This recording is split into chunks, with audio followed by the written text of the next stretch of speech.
ఉపాధి హామీ పథకాన్ని కేంద్రం నిర్వీర్యం చేస్తోందని సిపిఎం నేతలు విమర్శించారు. మహాత్మా గాంధీ పేరు తొలగించడంపై మండిపడ్డారు. జీవీఎంసీ ధర్నా చౌక్ వద్ద నిరసన చేపట్టారు. గాంధీ విగ్రహానికి పూలమాలలు వేసి నివాళులర్పించారు. ఉపాధి హామీ పథకం వ్యవసాయ కూలీలకు చేయూతనందిస్తోందని సిపిఎం రాష్ట్ర కార్యదర్శి శ్రీనివాసరావు తెలిపారు. గాంధీ పేరు పలకడం ఇష్టం లేని కేంద్ర ప్రభుత్వం వ్యవసాయ కూలీలను రోడ్డున పడేయాలని చూస్తోందని మండిపడ్డారు. కేంద్రం ఆలోచన మార్చుకోకుంటే భారీ ఉద్యమం తప్పదని హెచ్చరించారు.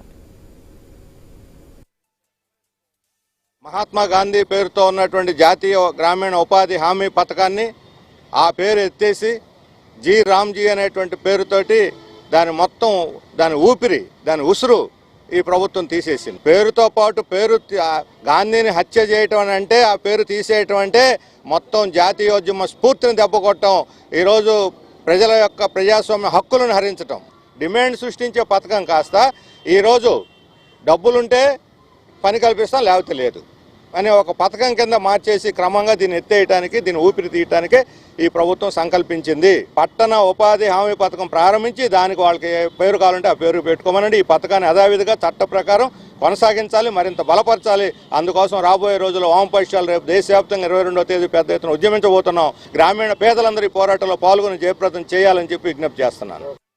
మహాత్మా గాంధీ పేరుతో